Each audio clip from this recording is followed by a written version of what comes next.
Radio Furti presents Bhoot FM বইমেলা থেকে।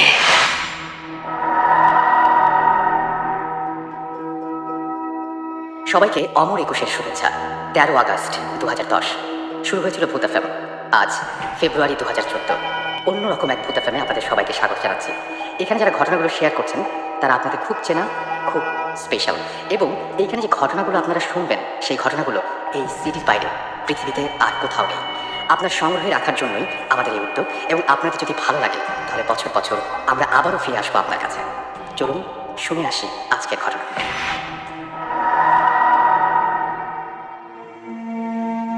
আমি সাকওয়াত হোসেন বাবন, আমি পুরনো ঢাকাতে থাকি।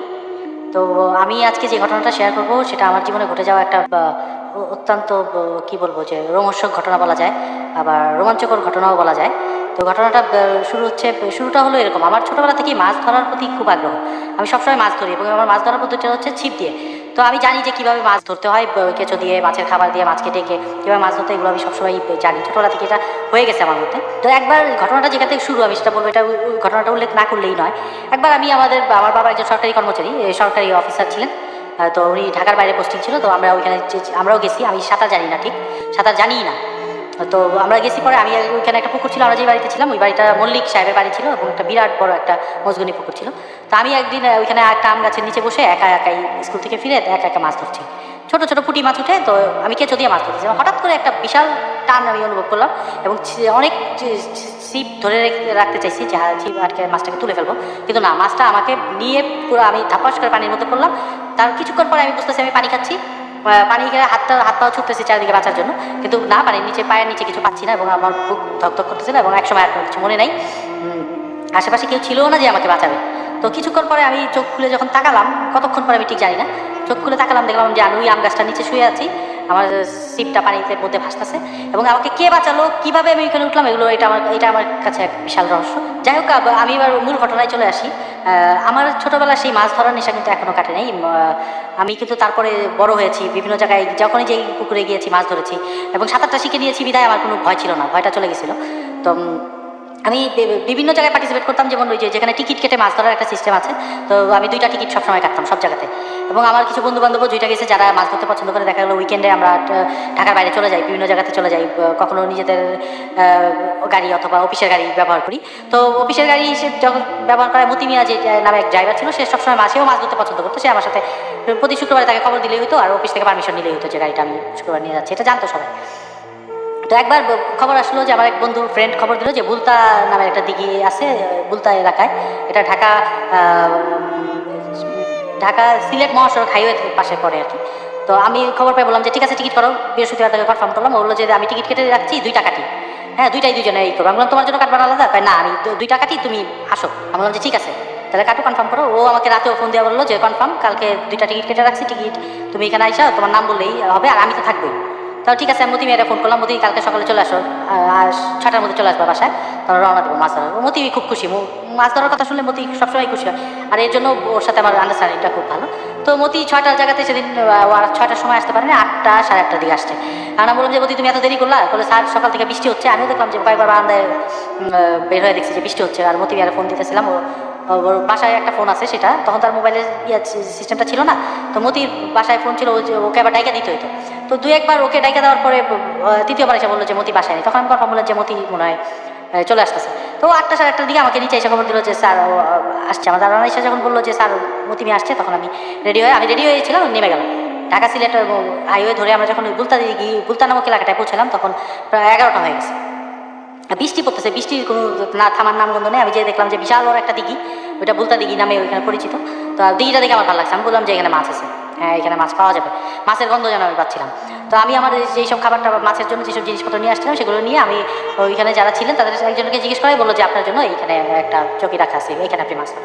তো জায়গাটাও আমার বেশ ভালো লাগলো, যে একটু ছায়ার মধ্যে, একটা পাশাপাশি একটা গাছ আছে, কড়ই গাছ, বিশাল কড়ই গাছ ওইখানে। তো আমি ওইটার নিচে আমার চকিটা পাতা, তো আমি ওইটার মধ্যে বসে আবার মাছ করলাম। আমি খুঁজলাম যে আমার বন্ধুটা আসার কথা, ওরে দেখলাম যে উনি কই। খবর নিয়ে দেখলাম যে ও আসতেছে না। তখন আর ওইখানে ফোন দেওয়ার সিস্টেম নাই, তখন আমি আমার মতো মাছ ধরতে পারলাম। তো ঘন্টা দুয়েকের মধ্যে মাছ ধরা তো একটা ধৈর্যের ব্যাপার। 2 ঘন্টা 2.5 ঘন্টা অতিক্রান্ত হয়ে গেছে, কোনো মাছ পাইনি। আমি এর মধ্যে চার দিয়েছি, যে বিভিন্ন জিনিস একত্র করে ফেললে মাছ এটার মধ্যে চলে আসে। তো একবারের জায়গায় 2 বার চার দিয়েছি। তো ঠিক ঘন্টা 2-2.5 পরে আমি যখন আমার বড়শিতে প্রথম টানটা অনুভব করলাম এবং বিশাল এক মাছ উঠলো। সেটা হলো প্রায় 7.5 কেজির একটা সিঁদুর রুই বলে। তো এটা একদম লাল টকটক একটা রুই, হ্যাঁ, এবং 7.5 কেজি। আমরা ওইখানে মাপছি, মাছটার ওজন 7.5 কেজি ছিল। আমি তো খুশি তার বাঁচি না, মাছটাকে উপরে তুলে তারপরে মাছ যখন ধরলাম, মাছের নেশা পেয়ে গেছে আমার, এবং 1 কেজি, 1.5 কেজি, 2 কেজি বিভিন্ন সাইজের মাছ উঠতেছে। আমি খুশি একেবারে 5টা 5:30, এবং সবার শেষে মনে হয় আমিই ছিলাম যে ছিপ গুছিয়েছি মাছ ধরা থেকে। তারপর ওইখানে বুলতা বাজারে গেলাম, বুলতা বাজারে যাই মতি মিয়া, আমি চা খেলাম। চাটা খেয়ে তার মতিকে বললাম যে মতি চলো রওনা দেওয়া যায়। তো সন্ধ্যা হয়ে গেছে, নামাজ ওইখানে হয়ে গেছে। তো সন্ধ্যার পরে আমরা রওনা দিছি। তো সারাদিনে যেহেতু মাছ ধরার পরিশ্রম গেছে, মাছগুলোকে পিছনে, গাড়ির পিছনে রেখে আমরা ঢাকার দিকে রওনা হয়ে গেছি।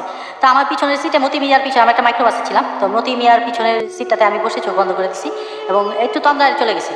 তো মতিকে বললাম যে মতি সাবধানে গাড়ি চালাও, দেখো বৃষ্টি হচ্ছে, গাড়ি যেন আবার বাইরে নিয়ে যাও। বলেছে স্যার আপনি নিশ্চিত ঘুমান, আপনার ঘুম বাসায় যাবেন। তো যেহেতু মাছ ধরা হয়েছে, আমার মনটার মধ্যে একটা প্রশান্তি চলে আসছে। যারা মাছ ধরেন তারা জানেন যে মাছ ধরা পড়লে কীরকম প্রশান্তি লাগে। তো আমি সেই পুরোপুরি প্রশান্তির মধ্যে ডুবে গিয়ে আমার চোখটা একটু বন্ধ করেছি, তো আমরা চলে আসছে। হঠাৎ করে দেখলাম যে গাড়িটা থেমে গেল এবং মতি মিয়া কাকে বলতেছে সর, এই সর, সামনে থেকে সর সর, এরকম চিৎকার করে উঠছে। তা আমি বললাম মতি কী হয়েছে? প্রথমে মতি আমার কথার কোনো রিয়েক্ট করলো না। তার দ্বিতীয়বার আমি বললাম যে মতি কী হয়েছে তোমার? একটু ঝুঁকা ওর দিকে বললাম কী হয়েছে কি? বলে স্যার দেখেন কে সামনে দাঁড়ায় আছে। আমি বললাম সামনে দাঁড়ায় আছে কে মানে? আমি প্রথমে এসে একবার সামনে তাকায় কিছু দেখি নাই, গাড়ি ফ্লাইট টাইট চলতেছে, গাড়িটা থাইমা আছে, হ্যাঁ, গড়গড় গড়গড় করতেছে গাড়ি। তো মতি বললো স্যার বাম পাশে দেখেন। তখন আমি হাতের বাম পাশে দেখালাম, দেখলাম যে সামনের যে ফ্লাইট লাইটটা আছে, লাইটটার ঠিক পাশেই একজন দাঁড়ায় আছে। কেউ একজন দাঁড়ায় আছে গাড়িটাকে এসা এমনভাবে দাঁড়ায় আছে যে গাড়িটাকে টান দিলে তার উপর দিয়ে গাড়ি যেতে হবে। তখন আমি বললাম যে কী সমস্যা কি? তখন মতি বললো স্যার আমি সত্যি বলতেছি, সত্যি স্যার আমি কিন্তু গাড়ি তার উপর দিয়ে নিয়ে যাবো। আমরা মতি তুমি থামো, অস্থির হয় না, দেখি আমি গাড়ির গ্লাস নামাইছি, বৃষ্টি হচ্ছে বাইরে, একটু বৃষ্টিটা একটু বেশ ভালোই বৃষ্টি হচ্ছে। তখন আমি বললাম যে মাথাটা বের করে বললাম কি আপনার সমস্যাটা কি, আপনি গাড়ির সামনে কেন দাঁড়াইছেন? আমার হঠাৎ তখন একটা চিন্তা হয়েছে যে হয়তো কোনো গরিব টরিব মানুষ টাকা পয়সার জন্য গাড়ির সামনে দাঁড়ায় পড়ে গেছে বা এরকম কিছু। কিন্তু ওনার দিয়ে থাকায় আমার জানি শরীরটা কীরকম করে উঠলো, আমি একটু নিজেকে ঠিক বুঝাইতে পারবো না। এখনও যখন বলি আমার শরীর কাটা দিয়ে ওঠে, যে সেটা ঠিক তার চোখের দৃষ্টিটা, বিশেষ করে তার চোখের দৃষ্টিটা ঠিক নর্মাল না। মানে যারা ন্যাশনাল জিওগ্রাফিতে যে পশু পাখির অনুষ্ঠান দেখেন, তারা যদি যে কোনো লায়নগুলোর মানে সিংহের চোখ দেখেন, ঠিক এরকম দুইটা চোখ যেন তার মধ্যে বসাই ছিল, চাপাটা একটু ভিতরের দিকে ঢুকানো, থুতনিটা একটু বের হয়ে আছে, লম্বা একটা শেপ, না পুরুষ না মহিলা, এরকম মাঝামাঝি কিছু একটা যেন। একটু চুলগুলো বড় বড় দেখলে মনে হয় যে মহিলা, শরীরটা দেখলে মনে হয় মহিলা, কিন্তু মুখের দিকে তাকালে মনে হয় না যে উনি কোনো মহিলা বা অন্য কিছু, বা উনি একজন মহিলা, এটা বোঝা যায় না। তো আমি তাকানোর সাথে সাথে উনি আমার কাছাকাছি চলে আসে, গ্লাসের কাছে এসে বললে দে। এখন আমি বেশ চমকে উঠছি যে কী দিব? বললো যে তোর কাছে যা আসতে। এখন আমি বললাম যে আপনার কি টাকা পয়সা দরকার, কিছু টাকা পয়সা দিবা? হইতে পারে না এরকম যে গ্রামের মানুষ কিছু টাকা পয়সা যাচ্ছে ক্ষুধার্ত। সে বললো যে না তুই দে। তখন আমরা যারা মাছ ধরি তারা একটা জিনিস খুব ভালোভাবে জানি যে এই ধরনের অপার্থিব কোনো অনেক ঘটনা ঘটে অনেকের জীবনে, যে হঠাৎ করে কোনো অশরীরী বা অন্য কিছু সামনে এসে দাঁড়ায় মাছ চায়।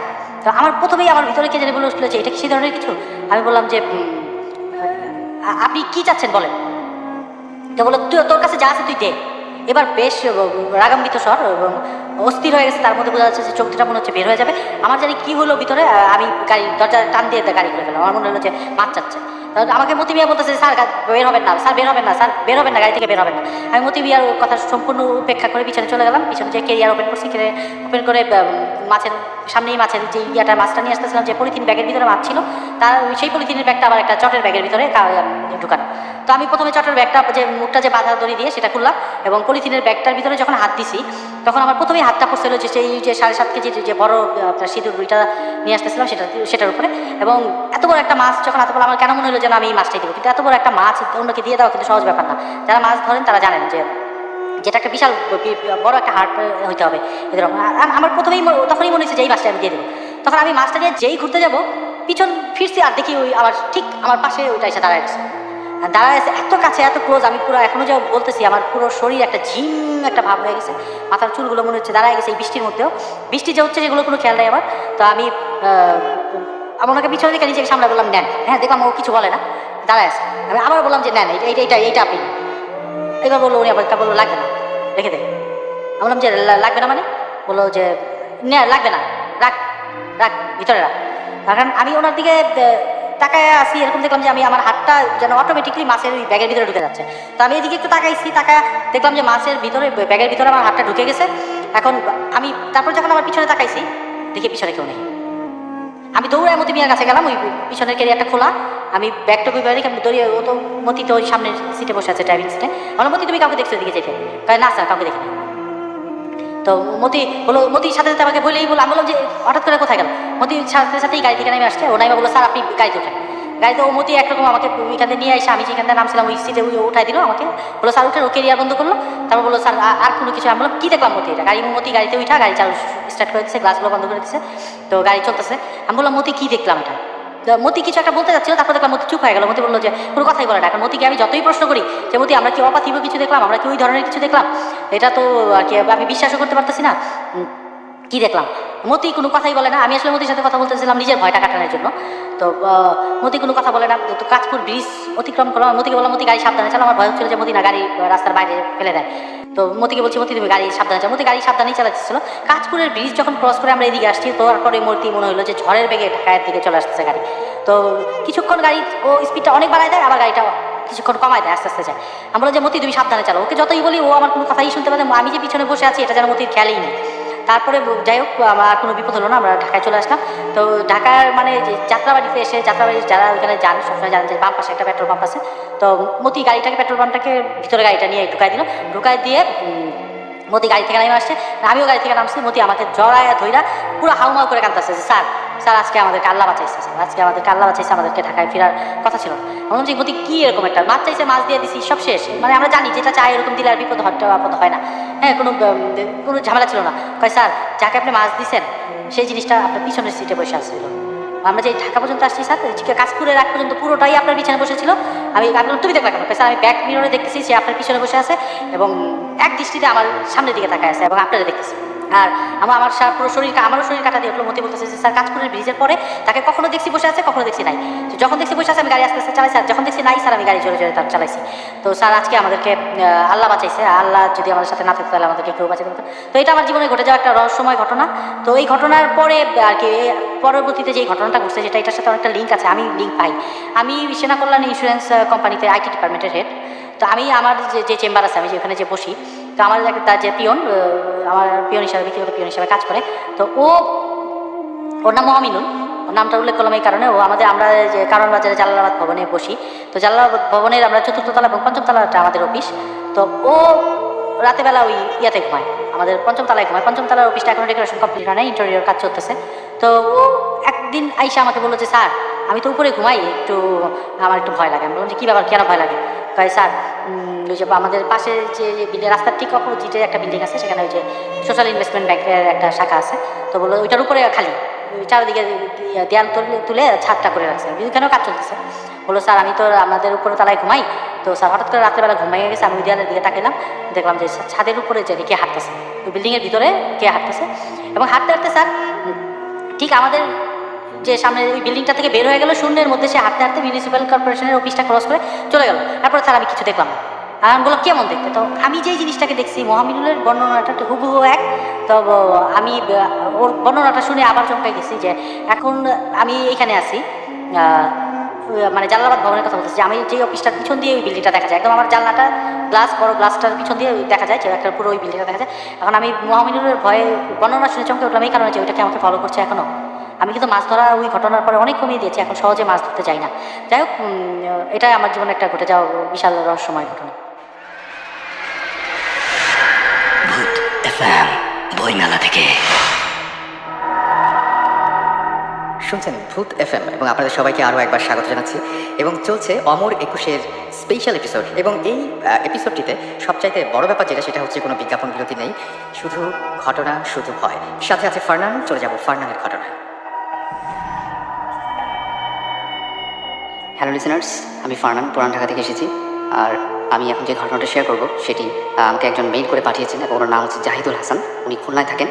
তো ঘটনাটা প্রায় 12 বছর আগের পুরনো একটা ঘটনা, এবং উনি আমাকে মেইলে যেভাবে লিখে পাঠিয়েছেন আমি ঠিক সেভাবে আপনাদের সাথে শেয়ার করার চেষ্টা করব। তো উনি ঠিক 12 বছর আগে ওনার কোয়ালিফিকেশন যখন শেষ করেন তখন খুলনা শহরে একটি চাকরি পেয়ে যান, এবং উনি যখন এই জবটা পান তখন ওনার বাসা ছিল খুলনার কোনো একটা গ্রামে, মানে অনেক ভিতরে শহর থেকে। তো উনি যখন ওই যেখানে অফিস সেখানে আসার জন্য তার অনেক সময় লেগে যেত। তো এরপরে উনি যেটা করলেন যে খুলনা শহরের আশেপাশে কোনো একটা বাসা খোঁজা শুরু করলেন, কারণ আসায় অনেক সমস্যা হয়, কারণ খুলনা শহরে একটা বাসা সে খুঁজে বের করার চেষ্টা করলেন। তো খুঁজতে খুঁজতে একটা বাসা সে পেয়ে গেলেন, এবং এই বাসাটা ছিল আপনার খুলনা শহরেই, এবং অফিস থেকে ওনার বাসার দূরত্ব ছিল প্রায় আধা ঘন্টা। তো বাসাটা প্রথম দেখাতেই তার খুব ভালো লেগে যায়, এবং বাসাটার বর্ণনা আমি একটু দিব। বাসাটি ছিল এমন যে বাসার একতলায় ছিল আপনার ঔষধের গোডাউন, এবং দোতলায় ছিল দুটো ছোট ছোট রুমের একটা ফ্ল্যাট, এবং বাসার মালিক থাকতো খুলনা শহরের অন্য একটা বাসায়, মানে এই বাসায় মালিক থাকতো না। তো খুব ছোট একটা বাসা এবং বেশ পুরোনো আমলের একটা বাসা। তো ওনার বাসাটা দেখার পরে বেশ পছন্দ হয়ে যায়, এবং বাসার পেছনের দিকে আরেকটা যেটা ছিল, যেটা আমি বলবো যে বাসার পেছনে ছিল একটা ডোবা, এবং বাসার পেছনের ডোবার পাশে ছিল আপনার একটা অনেক ছোট বাগানের মতো একটা জায়গা, এবং সেই বাগানটা ক্রস করার পরে বেশ কিছু দূর গেলে ঝোপঝাড়ের মতো জঙ্গল। এই ছিল টোটালি বাসাটা। তো বাসাটা প্রথমে দেখার পরে তার বেশ ভালো লেগে যায়, এবং সেই বাসাটা অ্যাডভান্স করে আসে। এবং এরপর তিনি ঠিক সেই তার যে আসবাবপত্র, তার যে জিনিসপত্র সব কিছু নিয়ে সে ঠিক সেই বাসাটায় উঠে পড়ে। যেহেতু বাসাটার নিচে ছিল গোডাউনের ওষুধের গোডাউন, এবং উপরের তলায় যেহেতু সে নিজে একাই থাকবে, তো সম্পূর্ণ বাসাটা মোটামুটি তার নিজেই দেখতে হয়, এরকম একটা কন্ডিশন ছিল তখন। এবং সে যেহেতু অবিবাহিত ছিল, তাকে একাই থাকতে হবে সেই দুটো রুমে। তো যাই হোক, সব কিছু নিয়ে সেই বাসায় উঠলো, এবং বাসাটা যেহেতু অনেক পুরনো ছিল সেটাকে পরিষ্কার করতে অনেক সময় লেগে যায়। সে সম্পূর্ণ সেটেল হয়ে যায় বাসাটাতে, এবং সেই দিন রাত্রে সব কাজ শেষ করে খাওয়া দাওয়া সেরে যখন ফ্রেশ হয়ে সে ঘুমাতে যাবে, অনেক সারাদিনের ক্লান্ত থাকার কারণে তার প্রচুর ঘুম আসে, এবং সে রাতে ঘুমিয়ে পড়ে। কিন্তু একটা সময় হঠাৎ করে তার ঘুম ভেঙে যায়। ঘুম ভাঙার সাথে সাথে দেখে যে রাত্রে ঠিক ঘড়িতে বাজে রাত 12টা, এবং তার বিছানার ঠিক মুখোমুখি অবস্থায় ছিল একটা জানালা, এবং সেই জানালাটার পাশে ঢাকা ছিল একটা সাদা পর্দা দিয়ে। সেই সাদা পর্দা দিয়ে শুধু বাহির থেকে চাঁদের মৃদু আলো বিছানায় পড়ছিল। সমস্ত ঘরটা ছিল অন্ধকার। তো এই অন্ধকারে সে আর কিছুই দেখতে পাচ্ছিল না। তার আর ঘুম আসছিল না। সে চিন্তা করলো যে না, আমি একটু সেই বাগানটা থেকে ঘুরে আসি, যেহেতু নতুন পরিবেশ, নতুন বাসা, ঘুম নাও আসতে পারে, একটু বাগান থেকে ঘুরে আসি, তাহলে ঘুম আসতে পারে হয়তো বা। তো সে যেটা করলো যে হাতে একটা হেরিকেন নিল, এবং হেরিকেনটা জ্বালিয়ে আগুন ধরিয়ে সে নিচে নেমে বাগানের দিকে হাঁটার জন্য গেল। সে বাগানটা বেশ ভালোভাবে হাঁটছিল। বাগানটা সম্পূর্ণ ছিল অন্ধকার, ওখানে কেউই ছিল না, কোনো মানুষ ছিল না। সোজা বেশ কিছুতে যাওয়ার পরে একটা ঝোপঝাড়, এবং ঝোপঝাড়ের পরে জঙ্গলের মতো বেশ কিছু খালি জায়গা। তো বাগানে হাঁটার সময় একটা সময় তার মনে হতে থাকলো যে বাগানের তাকে ফলো করছে কেউ তার পেছন দিক থেকে। সে যখন বাগানের মাঝামাঝি পর্যায়ে চলে আসে, তখন হঠাৎ করে একটা অদ্ভুত কাণ্ড তার সাথে ঘটে বসে। তার হাতে যে হেরিকেনটা ছিল সেটার যে আগুনটা সেটা ধপ করে নিভে যায়। কিন্তু এটা একেবারেই অসম্ভব ছিল, কারণ সেদিন কোনো বাতাসও ছিল না যে হেরিকেনের আগুনটা বন্ধ হয়ে যাবে, কারণ হেরিকেনটা সম্পূর্ণ কাচের গ্লাস দিয়ে আটকানো ছিল, এবং হেরিকেনের যথেষ্ট পরিমাণ তেল ছিল, এবং সাথে সে কোনো দিয়াশলাই যেহেতু আনেনি, তো হেরিকেনটা জ্বালানোর চেষ্টাও সে করতে পারলো না। তখন সে মনে করলো যে এই ঘুটঘুটে অন্ধকারে এই বাগানের ভিতর তার বেশ ভয় লাগা শুরু করলো। একটা ঠান্ডা ভয়ের স্রোত তার উপর দিয়ে বয়ে চলেছে। সে চিন্তা করলো যে না, এই জায়গাটাতে আর থাকা চলবে না। এবং সাথে সাথে তার আরও মনে হচ্ছিল এই বড় বড় গাছগুলো থেকে কে যেন তাকে বারবার দেখছে। মনে হচ্ছে গাছগুলোর উপর থেকে তার দিকে কেউ যেন অনেক তাকিয়ে আছে তার দিকে। সে তখন যেটা চিন্তা করলো যে না, এই জায়গাটা আমি আর থাকবো না, আমি সাথে সাথে আমার রুমের দিকে চলে যাই। সে দৌড়ে রুমের দিকে যখন গেল, একটা অদ্ভুত রকমের শব্দ তার কানে আসলো। সেটা হচ্ছে মনে হচ্ছে কেউ যদি ফুপিয়ে ফুপিয়ে কাঁদে, যেরকম কান্নার শব্দ শোনা যাবে, ঠিক সেরকম একটা শব্দ। অনেক করুণ সেই কান্নার সুর। সেই কান্নার শব্দ শুনে তাকে কি ছেড়ে বলা যায় না মেয়ে বলা যায় কিছুই বোঝা যাচ্ছিল না। এবং এই কান্নার শব্দটা আসছিল দীপি তার রুম থেকে, দোতলার উপর থেকে। একটু আগেও সে দোতলার রুমে ছিল, তখনও তো কেউ ছিল না। কেই বা কাঁদছে এত রাতে? তার রুমের লাইটটা জ্বালিয়ে সে মানে বাগানের দিকে আসছিল, কিন্তু এখন দেখে যে রুমের লাইটটাও নেভানো। সে বেশ ভয় পাওয়া শুরু করলো। সে কান্নার শব্দটা এখনও শুনছে। সে যেটা চিন্তা করলো যে একতলার গেটটা খুলে আস্তে আস্তে করে উপরের দিকে ওঠা শুরু করলো। সিঁড়িতে যখন তখন সেই কান্নার শব্দ। যখন সে তার রুমের দরজাটা খুলতে যাবে, ঠিক তখনই কান্নার শব্দটা একদম বাতাসের সাথে মিলিয়ে গেল। আর কেউ সেখানে কান্না করছে না। সে সাথে সাথে রুমের ভেতরে গেল, দেখলো যে রুমের লাইটটা নেভানো। সাথে সাথে রুমের লাইটটা জ্বালালো, এবং নিজের মনকে সান্ত্বনা দেওয়ার জন্য ঘরের প্রত্যেকটা কোণা খুব ভালো মতো খোঁজার চেষ্টা করলো যে আসলে কান্নার শব্দটা কোত্থেকে আসছিল। কিন্তু সারা বাড়ি খোঁজাখুঁজির পরেও সে কিচ্ছু পেল না। সে একটা সময় ভেবে নিল এটা হয়তো আমার হ্যালুসিনেশন হবে, কেন সেদিন সে অনেক বেশি টায়ার্ড ছিল, কিছুই করার ছিল না। এসব ভেবে হঠাৎ করে সেই রাত কোনো মতে সে পার করে দেয়। তার সাথে আর কোনো সমস্যা হয়নি।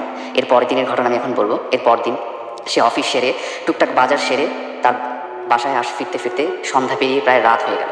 ঠিক সে যখন বাসার দোতলায় উপরে উঠলো, তার রুমের পাশে যখন সে তালাটা খুলে ভেতরে ঢুকবে, ঠিক তখনই সে একটা অদ্ভুত শব্দ আবারও শুনতে পেল। এবং এই শব্দটা হচ্ছে তার রুমের ভেতর থেকে আসছে। মনে হচ্ছে রুমের ভেতরে 10 থেকে 12 জন লোক যদি একসাথে কথা বলে, ঠিক যেরকম শব্দ হবে ঠিক সেরকম শব্দ। গ্লাস যদি টেবিলে রাখার যেরকম শব্দ, প্লেটগুলো রাখার শব্দ ঠিক সেরকম শব্দ। মনে হচ্ছে ভিতরে 10 থেকে 12 জন লোক অনেক জোরে জোরে কথা বলছে, হাসছে, এরকম একটা শব্দ সে শুনতে পাচ্ছে। তখন তার অদ্ভুত ভয় লাগা শুরু হলো যে বাসায় কি চোর আসলো। এই বাসার রহস্যটা সে কোনো মতেই উদ্ঘাটন করতে পারেনি। গতকাল রাতে ছিল কান্না শব্দ, আজকে আবার এরকম। সে চিন্তা করলো হয়তো বা বাসায় কোনো চোর এসেছে। সে সাথে সাথে যেটা করলো, যে চিন্তা করলো যে না, সে এখন আর রুমের তালাটা খুলবে না, সাথে সাথে নিচে চলে গেল এবং সে চিন্তা করলো যে কাউকে নিয়ে যদি উপরে গেট খোলা যায় তাহলে চোর ধরা যাবে। সে সাথে সাথে যেটা করলো, তাদের বাসার বাহিরে একটা মুদির দোকান ছিল, সেখানে দুজন লোক বসা ছিল, তাদেরকে নিয়ে সেই দরজাটা খোলার জন্য গেল। দরজাটা খুলতেই সে অবাক হয়ে গেল। ভেতরে লাইট নেভানো, কিচ্ছু নেই। মনে হচ্ছে 7 থেকে 8 ঘন্টা এই রুমে কেউই আসেনি। প্রথম একটা প্রাণী ঘরে প্রবেশ করলো।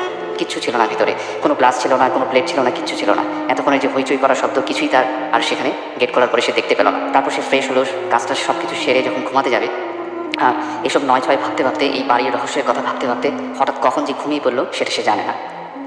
অনেক রাত্রের দিকে আবারও তার ঘুম ভেঙে গেল এবং ঘুম ভেঙে এবার যেটা সে দেখলো যে তার রুমের তার খাটের যে ঠিক বরাবর যে জানালাটা সাদা পর্দা দিয়ে ঢাকা ছিল, ঠিক সেই জানালাটায় কে যেন দাঁড়িয়ে আছে। জানালাটার কার্নিসের উপর কে যেন দাঁড়িয়ে আছে এবং সেটা শুধুমাত্র তার দিকেই চেয়ে আছে। তার কাছে মনে হচ্ছে যে বাতাসের ঝাপটায় সেই জিনিসটা, পর্দাটা বারবার সরে যাচ্ছে এবং সেই অদ্ভুত প্রতিকৃতি তার চোখে পড়ছে। এবং সেটা ছিল এমন যে ওটা দুটা চোখ প্রচণ্ড লাল জলজলে তক্তকে তার দিকে চেয়ে আছে প্রচণ্ড রাগান্বিত দৃষ্টিতে। সে সাথে সাথে প্রচণ্ড চিৎকার করে বিছানা থেকে উঠে গেল। সে প্রচুর ভয় পেয়ে গেল এবং সে দরদর করে ঘামা শুরু করলো। তার বোঝার বাকি রইল না যে এটা ছিল তার একটা দুঃস্বপ্ন। তার ঘুম ভেঙে গেল। সেই সাথে সাথে বিছানা থেকে উঠে লাইট জ্বালানোর চেষ্টা করলো, কিন্তু রুমের লাইট জ্বলছে না, ফ্যানও চলছে না, রুমের ইলেকট্রিসিটি চলে গেছে।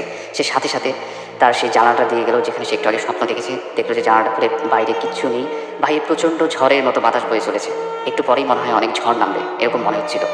সে সাথে সাথে দেখলো আকাশের দিকে থেকে আকাশে প্রচুর বিদ্যুৎ চমকাচ্ছে, একটু পরেই বৃষ্টি নামবে। প্রচণ্ড বাতাস, প্রচণ্ড মেঘের গর্জন, প্রচণ্ড ভয়ানক একটা অবস্থা। রুমের লাইটও জ্বলছে না। সে সাথে সাথে আবারও তার বিছানায় চলে গেল ঘুমানোর জন্য। কিন্তু এই রুমের যে অন্ধকার, গভীর অন্ধকার, ঘুটঘুটে কালো অন্ধকার, সে একসময় সহ্য হয়ে গেছিল তার।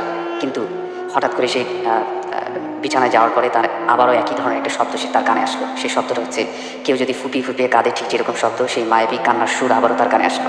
কিন্তু এই কান্নার শব্দটা মনে হচ্ছে তার রুম থেকে আসছে, তার রুমের এই ঘুটঘুটে অন্ধকারের ভিতর থেকেই এই শব্দটা আসছে। হঠাৎ করে যখন এই বিদ্যুৎ চমকালো, বিদ্যুতের যে আলোর যে ঝলকানি, সেই ঝলকানিতে একটা অদ্ভুত জিনিস সে খেয়াল করতে পারলো।